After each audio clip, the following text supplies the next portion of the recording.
So this week, what we did was we clenched those filming dates. So that's real nerve wracking.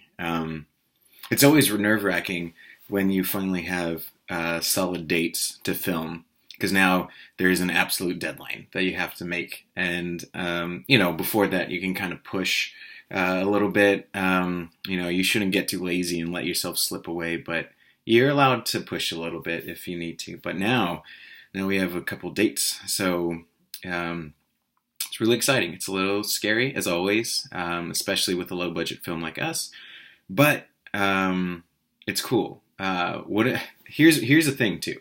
So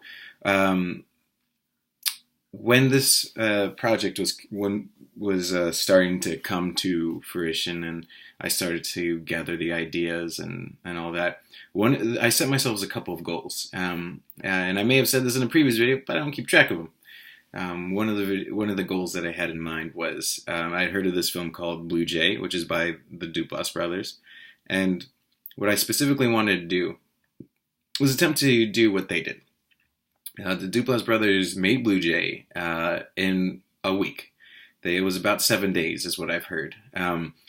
And so to do that, they made everything simple, tried to shoot in a place that was easy to get to, and then focus their story in something that allowed them to function in a low-budget manner and do something really cool, which I thought was awesome. So because of that, I set that goal to myself too. So the entire film is written and structured in a way so that it would be as easy as possible to try to film.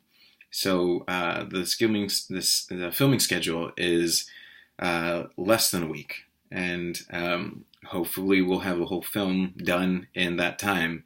And that's nuts. Doing Way Down, my first film, we had a lot more time, and it was spread out over the course of like a month and a half. Weekends, weeknights, whenever we didn't have work, whenever we weren't busy. But now this time it's like, okay, so the script is written in a way so that there's minimal people. There's only two. There's not that many locations, and the locations that are there are actually pretty near each other. And so that allows us the opportunity to get from place A to B to C to D and try to shoot all those scenes consecutively.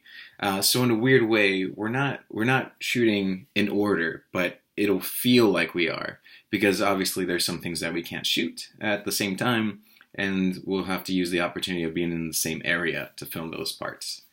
So yeah, focusing on two people, knowing where I'm going to be filming and writing around that allowed me to create a film that is not easy, but is easier to try to do. So now it's actually going to happen. So I'm still ticking away. This is what I got so far. This is the movie so far. So trying to finish it up. That's my shot list, and then of course talking with the DPs, multiple, because I don't want to. I'm having two DPs, but we're going to be communicating pretty extensively with each other pretty soon about the whole ordeal, because I don't want to wear anybody out so far. Like I said before, time is part of the budget, and you don't want to wear people out. Everybody's time is precious. So I have two DPs that are have similar tastes and similar styles, and the way that I DP is a little bit different, or not DP. The way that I help DP is that I go through it first, and then after that acts as like a first draft or like a second draft, because I kind of go through it twice. Long story, but anyway. So I'll tell you real quick. Pretty much I just go through it once through the script, and I handwrite it all at what the closest approximation of what it is. And then to get to this part, I go through it again, and then I make sure that it's still what I've written earlier holds up true to the ideas and the thoughts of the scene. And if they don't, then I make some adjustments, and that goes to the second round. So then I do that, and then after that, with Way Down, the third and fourth draft essentially is going to my DP, and we talk through it again from the beginning to the end, and we discuss like how can we tighten what we're trying to show and say with images and camera movements. And And since the DP, that's their job, is to think about camera movements and all that stuff. It allows like an extra level of clarity. So like I bring like a shape of clay essentially. That looks like a person. But what hopefully will happen is when the DPs actually come in, which is what I did for Way Down, is that they'll actually give form to the clay so that it becomes a way clearer. And then also like two people going at something is a lot more helpful than one person, and just giving it to the DP and saying, these are my ideas, this is what you should do, I'll come back and we'll go through it over and over again. I think it's a bit better to bounce ideas off of each other as we go through it. That it's similar. It's like I said, it's another skill set that I've gotten from improv. And in improv, you have to work as a team, and you have to take ideas, offer it, and then allow people to change them. And that's kind of the process that I bring and try to use at heart and as a director. So pretty much it's going to be an on day and off day for each of them, so that when we shoot 2 consecutive days, one person will work for one day and the other person will work the next day, and that'll go on for each of the 4 days, because our film is going to take place primarily at night. So that'll be helpful for them, so that they won't be exhausted and they'll have days off, and they're willing to do it. And so I'm super thankful for them. And so now I'm going to wear myself out so that they don't have to wear themselves out. So that's the plan so far. But yeah, it's the last 2 weeks of January. The dates have been completely nailed down. There's no more moving anymore, and then we're playing around with dates. That's it. And we're continuing to do rehearsal. They're going better every day, and the best part is that we actually talk. The actors, we all talk about what the scenes are and all that stuff, and how we can get to a better place, and the theory behind these characters. And as each rehearsal happens, the theory behind them starts to evolve a little bit more, and it seems like it's a little bit more clearer, which is where we want to go to.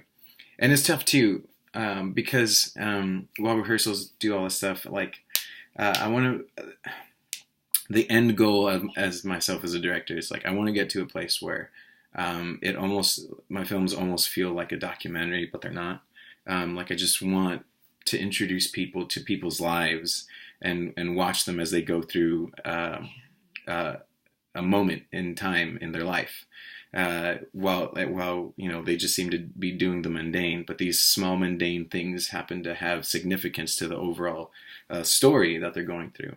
There is like a storyline, and it might be a little loose, but what I'm trying to work towards is like something like that, where like we just watch people experience life type of thing. Like Florida Project, Ballast, a lot of films that I admire. And then it's fine if I don't get that close, but I want to work towards that. Especially when talking to actors, I want to somehow get to the point where like it almost seems improvised, and that's the reason why that style appeals to me, because I'm an improviser. It's like, oh man, I want it to look like there is no script. So that's why I approach each film with a like actors first, script second type of approach, because ultimately they're going to bring the realism. So that's what we're working towards. Like I said, each rehearsal is going to go on, and we're going to keep rehearsing till the week before shooting. So wish us luck. Like I said, it's very nerve-wracking now. A little scary. So now I got to start pulling in favors from a lot of people to make sure I have everything that I need. And as an indie filmmaker, that's favors. Everyone's gonna get sick of you, but if you want to make the thing you want to make, you gotta push as far as you can and reach as far as you can in terms of your own money and asking favors. So we'll see.